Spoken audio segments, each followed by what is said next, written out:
Hello and welcome to SCHALE Raid Tactics. This video will cover Insane Chesed. If you prefer reading text, I have document guides written by myself linked in the description of this video. Otherwise, I'm Kozio and thank you for coming.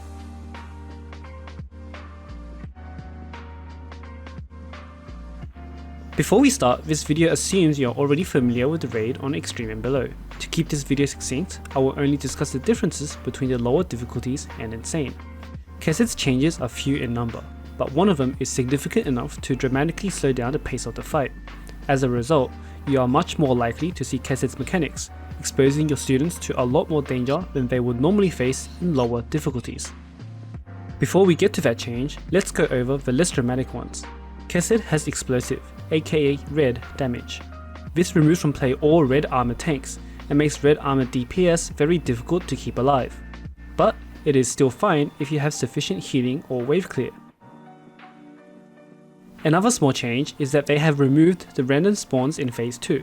They now appear in a fixed order of 4 types of waves, starting with the Soldier Wave, then the Drain Wave, the Mixed Wave, and finally the Goliath Wave. When you enter Chesed's room for the first time, the fight will always begin with the Soldier Wave. If you re-enter the fight, you might not always get the Soldier Wave first, but the order in which the waves appear will still be consistent. Insane Chesed's final and most impactful change is in regards to all mobs across both phases throughout the raid. When any mob dies, a sweeper will spawn in its place. These small bots will run towards the nearest student and start dealing damage to them. All you have to do is simply kill them like any other mob. It is worth knowing that sweepers do not count towards progressing the raid. In Phase 1, the raid will not wait for you to kill sweepers before the next set of mobs spawn. In Phase 2, Chesed will also not wait for you before spawning the next wave. Additionally, the sweepers do not contribute to Chesed's groggy bar. This change is very simple and it might not sound too difficult to deal with in theory, but in practice, the amount of mobs you have to fight through is effectively doubled. If you do not have enough wave clear, you will be quickly overwhelmed because the students will waste a lot of time attacking the sweepers instead of the actual mobs, which are far more threatening. To make matters more complicated, single hit abilities are a lot less helpful in clearing waves, because they can't deal with both the mobs and the sweepers. Ideally, you want to use multi-hitting abilities to kill the mobs and sweepers at the same time. That is all the changes to Chesed. These changes may not seem like much, but the slower pacing actually makes Insane Chesed one of the most difficult raids in the game. One thing to keep in mind as you watch is that over time, the best units you can bring to a fight may change over the course of the game's life, but general team building principles don't really change.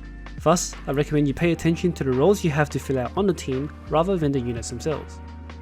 With that said, in order to handle Phase 1 of Chesed, I would recommend to have on your team at the minimum 2 AoEs, 1 healer, and 1 tank. Your selection of AoE doesn't really matter, however I do recommend you use your slower and harder hitting units in Phase 1, and save your faster units for Phase 2. This is because you have a lot of room for error and a lot of time to clear the mobs in Phase 1. But Phase 2 is focused more on rushing to open the core as many times as possible. Everybody is going to need a tank. The mobs do a lot of damage, even to blue armored students, so you need a unit dedicated to soaking damage. A healer is also a very good idea because a lot of mobs are capable of attacking your backline even when you have a tank. The remaining slots can be filled with whatever AoE or support you see fit, but be careful. You don't want to use too many AoE students because you probably want to save them for Phase 2.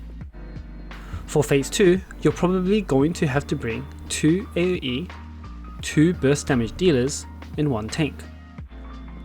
I'm not going to break these down like I normally do as I think they're fairly self-explanatory. Something you want to keep in mind is that with 5 key roles you need to fill out on the team, students who are able to perform more than one role are extremely valuable for Phase 2. The more slots you can free up with multi-role students, the more room you will have for valuable supports. That's all for the team building. The team building principles for Insane are not too different from the lower difficulties. Instead, the problem most players will face is having enough students at a high enough level of quality to handle all of Chesed's mobs and mechanics. The investment required to survive in this raid is quite steep, and even players with multiple max units may still struggle to clear.